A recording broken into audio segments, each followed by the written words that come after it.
빛날빈이라고 하는 게 한자예요. 빛날빈이라고 하는 한자. 제 아들이 이름에 이 빈자가 들어가 있습니다. 그래서 빛날빈자는 문이라는 글씨하고 무라고 하는 글자, 이 두 개가 붙어 있어서 빛난다, 그런 뜻이에요. 무슨 말인지 알겠죠? 문과 무가 겸해질 때에 찬란하게 빛난다, 그런 뜻인데요. 이것은 뭐 운동하는 사람에게만 얘기되는 게 아니고 우리 모두가 함께 생각해 볼 주제인데, 여기에 대한 주제를 먼저 얘기하면서 제일 먼저 이소룡에 대해서, 브루스 리, 우리 이소룡이죠. 이소룡은 굵고 짧게 살다 간 사람입니다. 1940년에 태어나서 1973년에 죽었으니 정말로 얼마나 짧고 강하게 살았습니다. 저희가 초등학교 때는 이소룡 흉내내는 게 굉장히 많았어요. 이때 제가 초등학교 시절인데요. 그래서 뭐 그냥 아자 이런 소리 나고 하는 거, 이게 다 이소룡 흉내인데, 그렇게 하고는 뭐 잠시 조용해, 다 이제 이소룡을 잊어버린 듯 하고, 그 다음에 성룡이 나왔죠. 그래서 성룡, 지난번 강의에서 언급했던 그 성룡 시대가 되면서 다 이소룡을 이제 다 잊어버리고 있었는데, 오히려 2000년 정도 대가 지나면서 새로운 밀레니엄으로 가면서 오히려 젊은 사람들이 이소룡 흉내를, 성룡 흉내내는 사람은 별로 없고 이소룡 흉내내는 사람들이 더 많아진 것 같아요. 그래서 이거 정말 이소룡은 정말로 시대와 관계없이 살아있는 존재구나. 전설이죠, 전설. 그런 성룡은 현재 진행형의 사람이지만 이소룡은 전설인데 영원히 존재할 수 있는 그런 강력한 캐릭터입니다.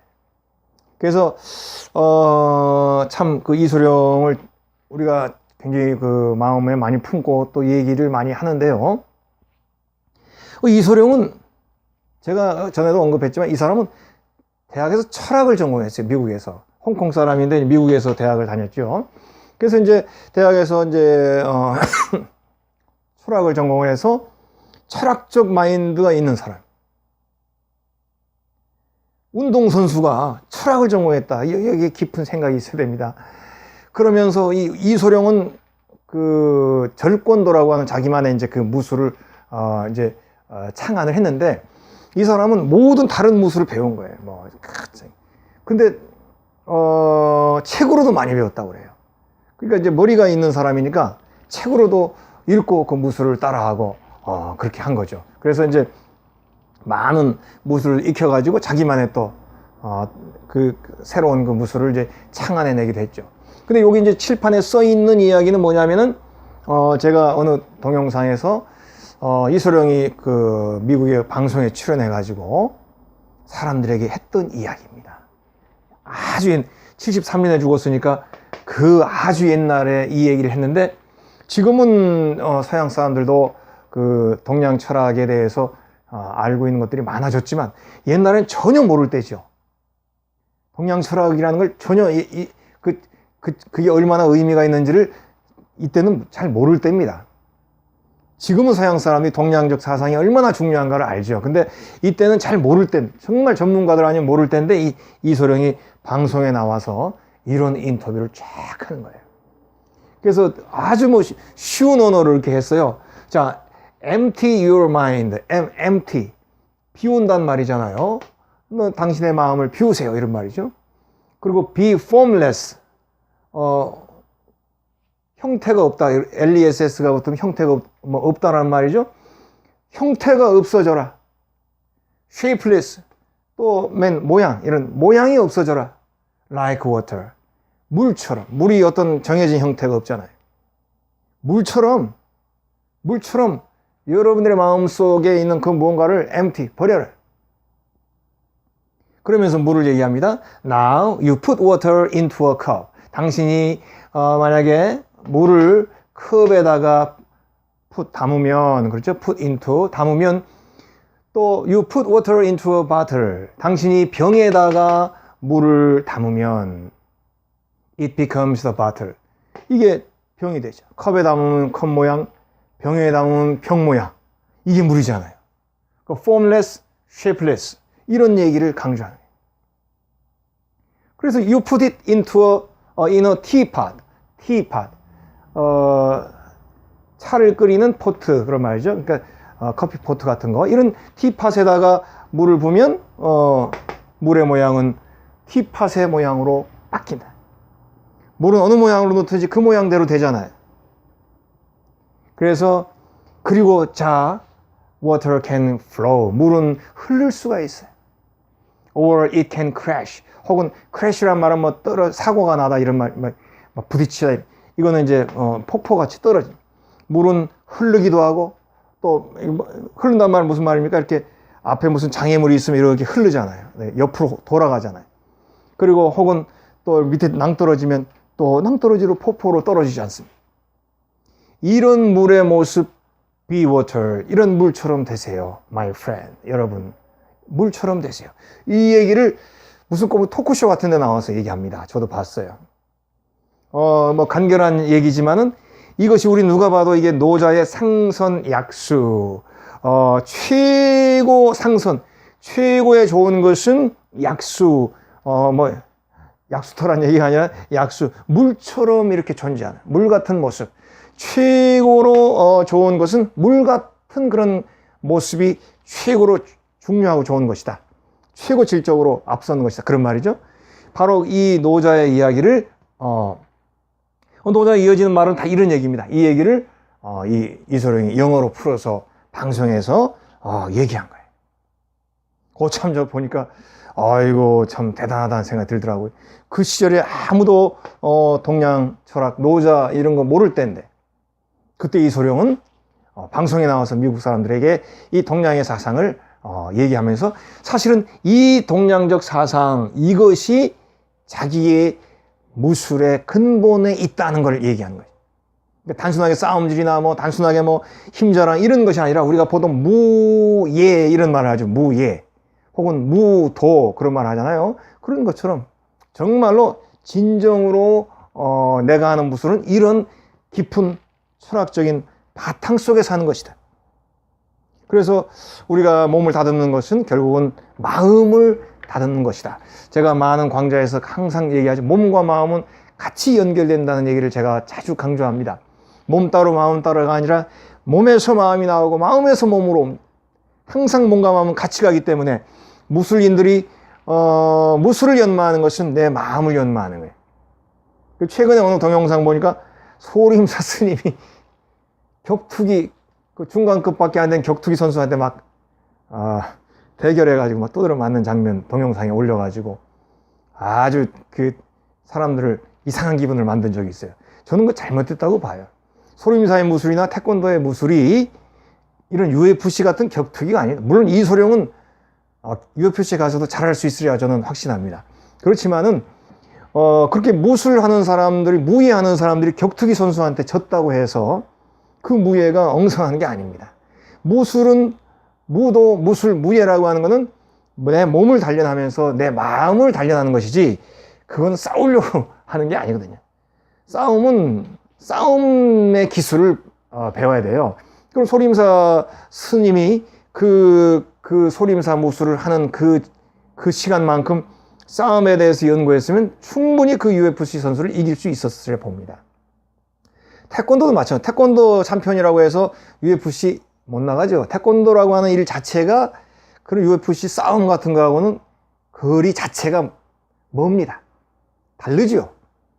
결국 무술이라고 하는 것은 물과 같은 마음 그리고 자기를 다듬고 물의 정신을 우리가 배우면서 정말로 내 마음을 가장 좋은 모습으로 이끌어가기 위한 무술 아니겠어요? 이제 그런 거를 물이 여기 보면 flow 혹은 crash 또 비껴서 돌고 뭐 이런 거 있잖아요. 물은 뭡니까? 유연성인. 그냥 딱 하다가 아니면 부러지거나 이런 게 아니라 유연성을 굳이 영어로 얘기하면 flexibility. flexible이라는 말이 있죠. 유연한, 이렇게 철사 같은 꼬불꼬불하고 이런 거, 나무 같은 꼬불꼬불, 이거 유연성이죠. 우리가 건물 있지 않습니까? 뭐 롯데월드 같은 큰 건물은 이 고층 건물, 우리 스카이 스크래퍼라고 하죠? 이 초고층 건물, 초고층 건물은 흔들흔들 해야 돼요. 이렇게 일로 갔다 저로 갔다 흔들흔들 합니다. 그렇게 해야만이 이것이 그 폭풍이라든지 태풍 이런 걸 견딜 수 있다고 그래요. 딱딱하면 어떻게 됩니까? 딱 끊어져. 우리가 시골에 오래된 나무, 정말 유명한 천연기념물 나무 이런 것들이요, 태풍 불면 뽑히는 경우가 많아요. 왜냐하면 너무 나무가 오래돼가지고 굵으니까 이게 유연치가 못해. 오히려 약한 나무는 아무리 태풍이 불어도 그냥 이렇게 하고 살아나는데, 워낙 나무가 굵으니까 유연하지가 못해가지고 결국은 태풍에 뽑히는 거예요. 그렇지만 그 유연함, 물처럼 유연한 flexible, 유연할 때에는 이 모든 어려운 것들을 잘 헤쳐나가면서 또 돌아가기도 하면서 또 formless, shapeless, 자기 자신을 고집하지 않으면서도 결국은 물은 뭡니까? 이 세상을 싹 뒤덮어버리죠. 세상을 장악해버리죠. 바로 그거를 이소룡이 그 젊은 나이에, 그 어린 나이에 방송에 나와서 바로 사람들에게 강조한 것입니다. 그래서 오늘은 이소룡 얘기를 하면서 무술에 대한 얘기도 좀 같이 한번 나눠보려고 합니다. 그 이소룡은 우리 서로 이종끼리 이제 이렇게 격투하잖아요. 이게 이제 믹스드 마셜. 그러니까 여기 막 아트까지 붙이면은 이것도 어떤 서로 운동 간에 운동 간에 이제 운동 아트, 우리가 무슨 무술 무예 하지 않습니까? 이런 무술을 믹스, 서로 간에 섞어버리는. 그래서 이제 이종격투기 같은 걸 하는데, 이제 그건 오로지 싸움, 강한 거, 대결에만 신경을 쓰는 것이죠. 무예는 사실 그런 것이 아닌데, 어쨌든 이소룡은 그런 거를 강조를 하고 그런 걸 시도를 했던 사람입니다. 지금도 이소룡이 과연 UFC가 나오면 어떻게 될까, 막 서로 얘기들이 있죠. 제가 이전에도 그런 얘기 했던 것처럼 저는 충분히 된다고 보는데, 어쨌든 이제 의견이 분분하죠. 그래서 이소룡 이전에 우리 한국에 최배달이라는 분이 있었습니다. 최영이라고 하는, 이소룡보다는 한 17년 정도, 그러니까 20년 좀 안 돼요. 먼저 그런 걸 했던 사람이에요. 그래서 막 황소의 뿔도 끊고 전 세계를 다니면서 고수들과 대결을 벌인 최배달은 이제 전공이 가라데였죠. 그런데 비록 이제 가라데지만 이분도 단순하게 그런 싸움만 하는 사람이 아니고, 이분도 지식인이었던 것입니다. 제가 강조하고 싶은 거예요. 첫째 이소룡 얘기했죠. 이소룡도 철학을 공부한 사람이었습니다. 최배달도 일본의 오륜서라고 하는 미야모토 무사시, 일본의 전설적인 검객이에요. 그 사람이 무술 책을 썼는데 그게 오륜서예요. 그 오륜서를 아주 깊이 읽었다. 그래서 이제 그거를 읽으면서 미야모토 무사시,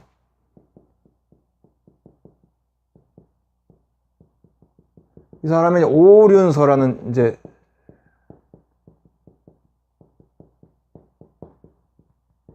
이런 무예 책을, 이 사람이 아주 옛날 사람, 몇백 년 전 사람이죠. 이 사람이 이제 이런 무술에 대한 책을 썼는데, 그거를 최영희는 일본에서 대학을 이 최영희는 일본에서 대학을 다니며 체육학과 같은 걸 했는 것 같아요. 공부하면서, 이 오륜서를 공부하면서 무술에 대해서 머리로 깨우치게 된 거예요. 머리로 깨우치고 몸으로 훈련해서. 그래서 이제 사실 이소룡도 이 최배달을 만나서 배우고 싶어 했다고 그래요. 근데 최배달이 이소룡하고는 그런 만남이 없었다는 거로 제가 알고 있어요. 그러니까 유명한 사람들은 다 머리가 이미 사색이나 생각이나 철학이나 또는 그런 문과 관계 있는 일들이 많이 있다는 거예요. 그래서 우리가 프로야구 선수라든지 무슨 프로 씨름 선수라든지 보면은 역시 제일 앞에서 잘하는 선수들은 반드시 뭔가 이 문적인 요소가 있습니다. 그냥 공부 안 하고 책 안 읽고 사색 안 하고 운동만 하는 사람들은 그 운동에서 최고의 경지로 들어가는 경우를 제가 못 봤어요. 다 머리가 있어야 마지막 그 탑으로 올라가지, 머리가 없고 지식이 없고 책을 읽지 않고 사상적인 깨달음을 접해보지 않고서는 역시 자기가 처해 있는 그 운동이라든지 무술이라든지 또 그 요즘은 이제 그것만이 다가 아니죠. 어떤 기술 엔지니어라든지 테크놀로지라든지 또 예술가라든지 뭐 아니면 문학가로서 작품을 쓰다든지 그 모든 안에 이 문적인 그 요소가 들어가 있어야만이 그들이 하는 모든 거에 의미가 부여가 되게 돼 있다는 얘기예요. 그래서 문과 무는 같이 존재할 때에 빛이 난다. 그거를 저는 여러분에게 이번 시간에 많이 강조하고 싶어요. 그러니까 수많은 예가 있는데 이번 시간에 조금씩만 예를 들어보겠습니다. 우리가 잘 아는 이순신 장군, 이 사람이 원래 문과 지망생입니다. 이렇게 무과 지망생이 아니고 과거를 이제 문과를 준비를 원래 공부하는 사람이에요. 옛날에는 공부하는 사람들이 다 옆에 칼이 있습니다. 제가 항상 학생들에게 퀴즈를 해요. 자, 대감집 도령과 돌쇠가 같이 길을 가죠? 도령이 과거 시험 치러 한양에 갑니다. 그럼 돌쇠가 같이 가잖아요. 그런데 산적이 나타났어. 예를 들자면. 그러면 도령이 더 산적을 잘할까요? 돌쇠가 더 잘할까요? 이거 사람들이 많이 틀려요. 특히 학생들 또 여성분들이 이걸 잘 틀려요. 근데 뭐 돌쇠가 산적을 다 물리칠 것 같죠? 돌쇠는 일만 하니까 얼마나 그 근육도 좋고 힘이 있겠어요. 정상적인 그 대갓집 도령이라면 그 도령은 반드시 무예를 익히고 있어요. 이 대갓집 도령이 하루 종일 책만 있는 게 아닙니다. 반드시 자기 공부하는 자기의 그 공부 책상 옆에는 칼이 딱 걸려 있죠. 그리고는 공부하다가 뒷뜰에 나가서 반드시 무술 연습을 하고 체력을 단련. 왜냐하면 옛날 선비들은 하루 일과에 당연히 그런 시간이 있는 겁니다.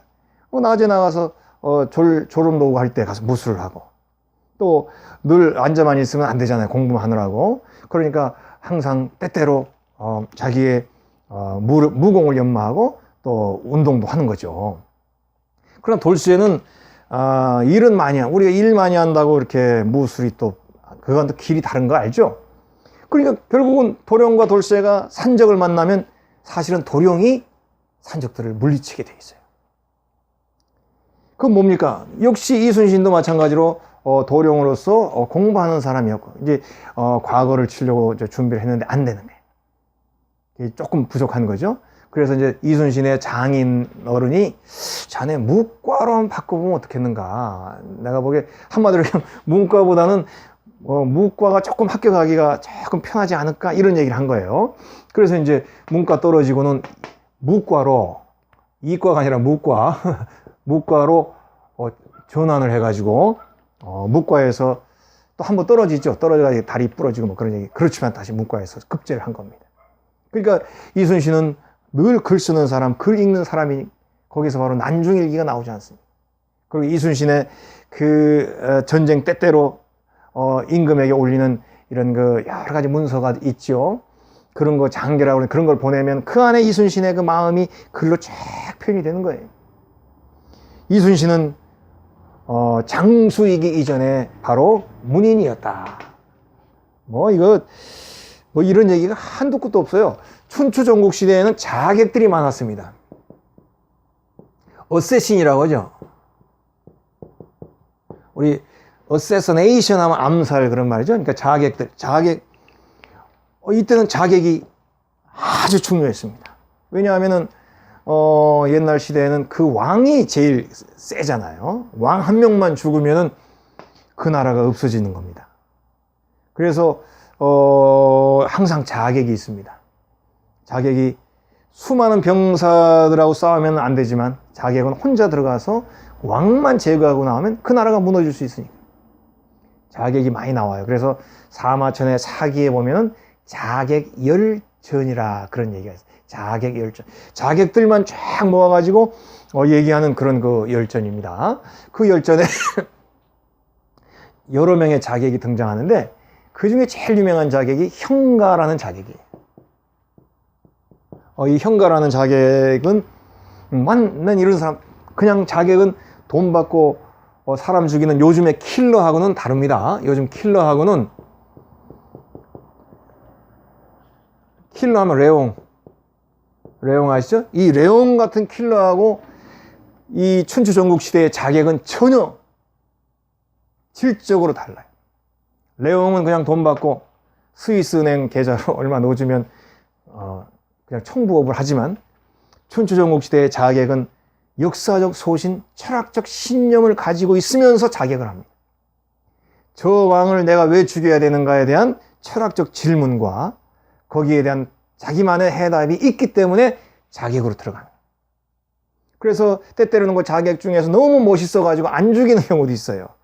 정말 이거 나를 죽이러 온 놈이지만 이 안에는 엄청난 사상이 있으니까 이 사람을 오히려 내 사부로, 내 스승으로 모시고 싶다, 이런 일도 생기게 되는 거예요. 왜냐하면 자객은 단순하게 무만 하는 사람이 아니라 문을 갖추고 있는 사상가인 경우가 많기 때문에 그래요. 우리가 잘 알듯이 안중근 의사 같은 경우도 정말 문을 갖춘 사람이죠. 그래서 안중근 의사는 또 이 명필입니다. 그래서 안중근 의사가 감옥에 갇혀서 이제 사형을 받기 전까지 많은 사람들이 안중근 의사에게 이렇게 글을 써달라고 해가지고 안중근 의사 써준 걸 다 보관했다고 그러잖아요. 그래서 안중근 의사의 글씨가 우리들에게 많이 남아있죠. 훌륭한 문인이었어요. 그리고 글도 잘 썼죠. 내가 왜 이토 히로부미를 죽여야 되는가에 대한 그 안중근 의사의 생각이 쫙 글로 되어 있고, 또 동양 평화론 이런 책도 있죠. 이런 식으로 내가 이런 거사를 한 이유는 동양이 이런 식으로 평화를 이루어져야 되는 것을 내가 바라봤기 때문에 내가 거사를 하는 것이다. 이거는 중동에서 일어나는 그런 그 테러리즘하고는 전혀 거리가 먼 것입니다. 그것만 가지고는 논의할 시간이 또 많이 있지만은, 그런 단순한 자폭이나 이런 테러리즘하고는 굉장히 거리가 먼 어마어마한 경지에 있는 그 어떤 사상과 사고와 관계되어 있는 것이죠. 그래서 우리 신학자 중에도 그런 사람이 있습니다. 디트리히 본 회포라고 하는 그 유명한 신학자가 있어요. 그래서 디트리히 본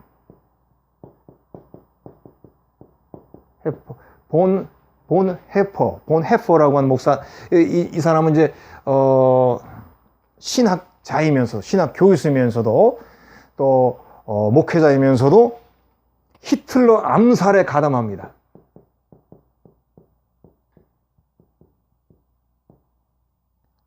대학 교수가, 신학 박사가, 목회까지 하는 사람이 암살에 가입을 합니다. 거사를 이루지 못하고 잡혀서 이제 순교를 하게 되죠. 바로 이런 그 신학자, 목회자 또는 대학 교수가 히틀러를 암살하는 이유가 뭐겠습니까? 그 안에는 신학적인 자기만의 철학적 사상이 들어가 있는 것이죠. 그것을 가타부타 말하려면 또 다른 긴 그 시간이 필요하기 때문에 소개만 합니다. 거기에 대한 깊은 얘기까지는 다 못해요. 우리가 또한 임진왜란이 일어나죠. 다른 강의에서 제가 이런 얘기 했습니다만, 임진왜란이 일어나니까 어떻게 됩니까? 선조임금님하고 모든 신하들은 저기 의주까지 도망을 가요. 몽진이라고 그러나? 이렇게 일본 왜군이 서울에 와 보니까 없어요, 임금이. 물론 임금이 없으니까 전쟁이 장기전으로 간 거는 있습니다. 이제 왜군들이 멘붕 상태가 된 거예요. 이게 왕 잡는다고 딱 왔는데 왕은 없어요.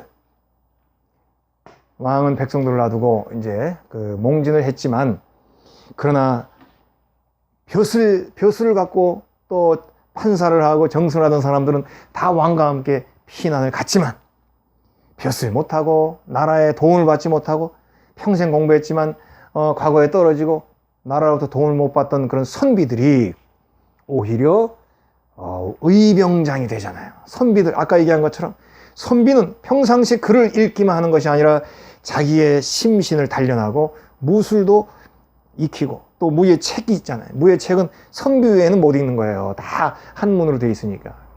그래서 선비들이 평상시에 연마한 무예를 가지고 의병장이 돼서 나라를 위해서 이제 일을 하죠. 이런 그 감동적인 얘기들이 사실은 우리 주변에는 굉장히 많이 있습니다. 또 임진왜란뿐 아니라 우리 일제로 넘어가면서 똑같이 선비들이 나라를 위해서 칼을 빼어듭니다. 이때 수많은 의병들이, 독립군, 독립투사들이 다 선비들에서 나오는 거예요. 다른 분들도 계시지만 선비들이 글을만 읽는 것이 아닙니다. 내가 글 읽는 선비로서 이 나라가 일제 치하에서 내가 일을 해야 된다. 그래서 선비들이 만주로 가고 간도로 가서 거기에서 나라를 위해서 일을 하죠.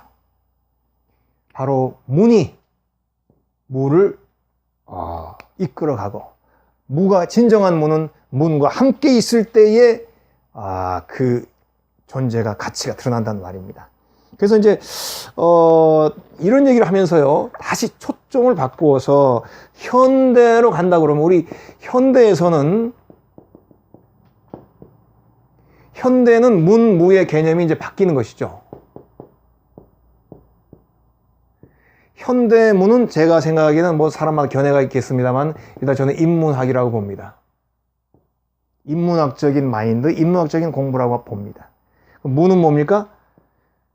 어떤 수많은 전공을 다 저는 무라고 봅니다. 의학도 있고, 그렇죠? 또 엔지니어도 있고, 또 혹은 예술계통, 또 문인도 저는 여기서 무라고 봅니다.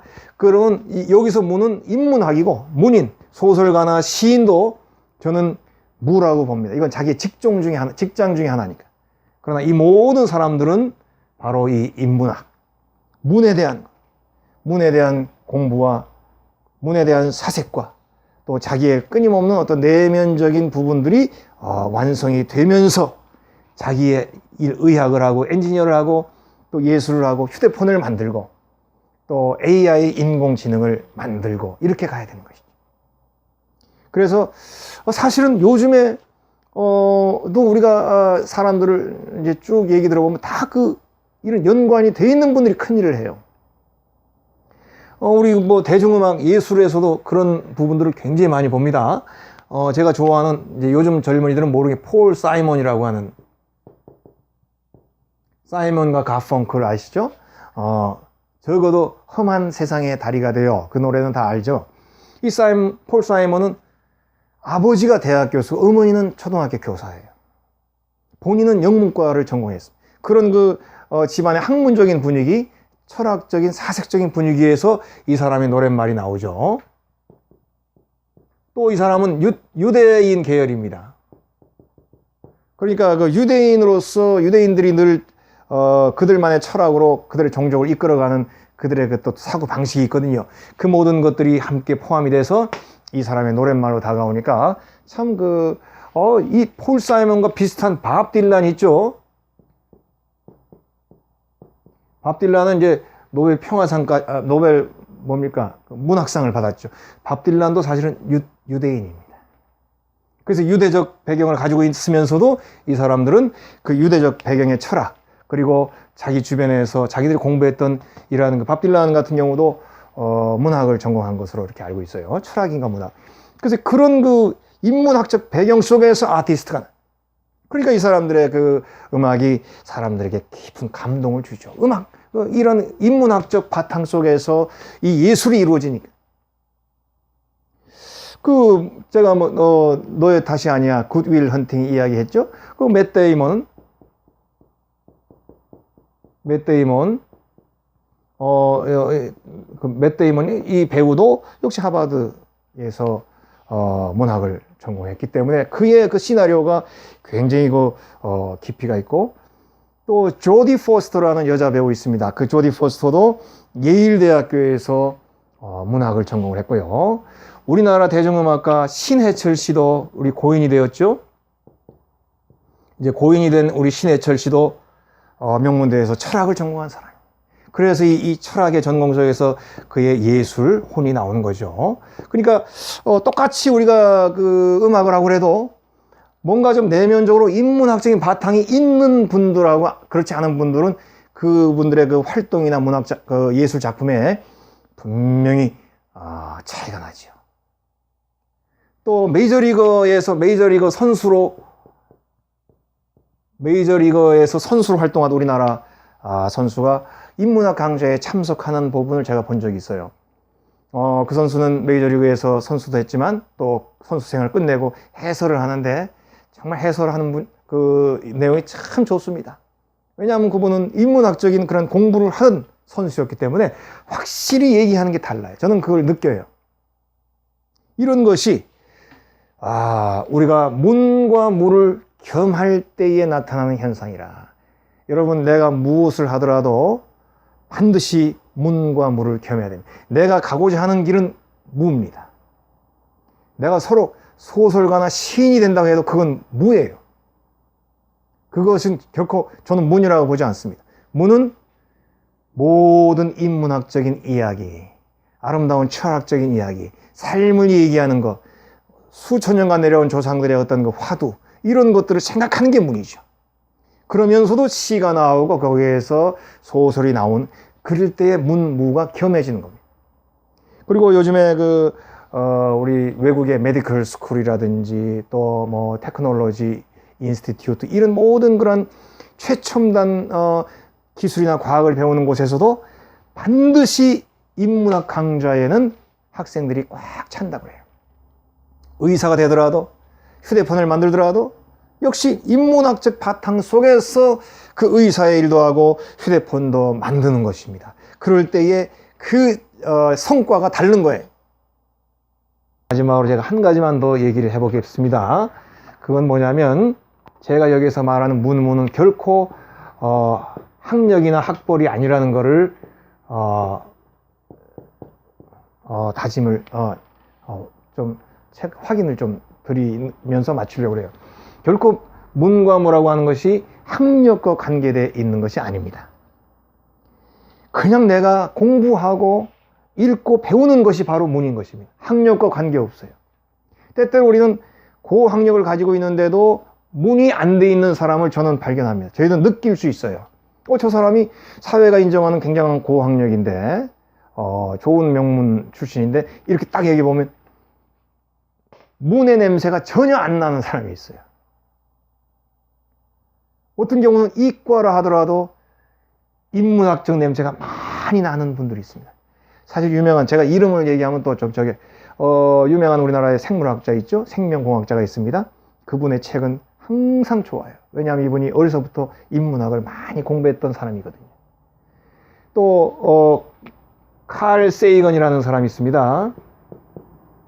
이 사람은 유명한 천체 물리학자죠. 그래서 코스모스라고 하는 아주 위대한 책이 있습니다. 이 코스모스가 무슨 최첨단 과학 논문 그런 것이 아닙니다. 과학을 이야기해 주는데 너무 일반 사람들에게 가슴으로 와닿게 과학을 얘기해 줘요. 보니까 천체 물리학자인데 학부에서 전공이 인문학이었어요. 인문학적 바탕이 있는 천체 물리학자다 보니까 그의 책이나 그의 글은 많은 사람들에게 공감을 줄 수밖에 없는 것이죠. 이것은 결코 학벌과 관계 있는 것은 아닙니다. 우리 한국에서 내가 이름은 얘기 안 하지만 아주 훌륭한 소설가 중에 중학교도 안 나온 사람도 제가 알아요. 그러나 계속적으로 공부하고 독서하고 문을 연마해서 자기만의 글쓰기와 자기만의 세계를 독자들에게 나타낸 그런 훌륭한 문학가들도 많이 있지요. 예술인들도 그렇고요. 우리의 사회에서 보는 훌륭한 분들, 또 많은 분들에게 영향을 끼쳤던 분들, 그분들의 바탕에는 바로 문이 들어가 있더라 하는 것을 강조하고 싶어요. 여러분들이 나아가고자 하는 계획이나 길은 다 무입니다. 내가 소설가가 되려고 해도 저는 이걸 무라고 봐요. 내가 피아니스트가 되고, 내가 그냥 IT 산업에 일하고 싶고, 정치인이 되고 싶고, 스포츠인이 되고 싶고, 다 무라고 봅니다. 무는 뭡니까? 인문학인 겁니다. 인문학, 글 쓰고 글을 읽고 끊임없이 자기를 성찰하는 그러한 과정 속에서 내가 가야 하는 길을 갈 때에 그 사람의 가는 길은 뭡니까? 빛이 나게 될 것이다. 빛은 뭡니까? 언젠가 누군가가 볼 수밖에 없지요. 우리가 밤하늘에 반짝이는 북극성, 벌써 그 먼 거리에서 뭐 몇백만 년 전에 출발해가지고 이제 우리의 눈에 보이는 거 아니겠습니까? 몇백만 년이 문제가 아니에요. 몇 억 년 만에 오는 빛도 있습니다. 못 봐서 그렇지 망원경으로 보면 몇 백억 년 만에 오는 빛도 있어요. 빛은 언젠가는 빛이 나서 언젠가는 그 빛을 누군가가 보게 되는 겁니다. 문과 무를 갖춘 자는 반드시 빛을 발해서 누군가의 그 빛을 나눠줄 수 있으리라 그렇게 봅니다. 마무리 글을 좀 제가 읽어보겠습니다. 문무를 겸비한 몸이 되길 바랍니다. 우리의 몸도 문과 무가 같이 들어있는 몸이 되어야 진짜 몸인 거예요. 또 전공하는 실력과 인문학이 함께 곁들여져 있는 내면이 되어야 내 전공이 살아나는 것입니다. 신앙생활을 한다 그러면 신앙이라고 하는 그 바탕 속에 그 실천적인 삶이 함께 곁들여져야 그 사람의 신앙은 살아있는 신앙이 되겠죠. 활동력이 강하면서도 활동이 강한 사람 좋습니다. 저도 좋아해요. 그러나 그 강한 활동력 속에서도 때때로 사색하는 자기의 시간이 반드시 있을 때에 그 사람의 활동이 더 빛이 납니다. 예술가이면서도 때때로 독서를 하는 그의 모습에서 그가 참된 예술가로서의 더 훌륭한 모습을 보일 수 있는 것이고요. 그런 모든 모습이 여러분들을 빛나게 할 것이다. 이런 얘기로 이번 강의를 마치도록 하겠습니다. 강의를 들어주셔서 감사합니다.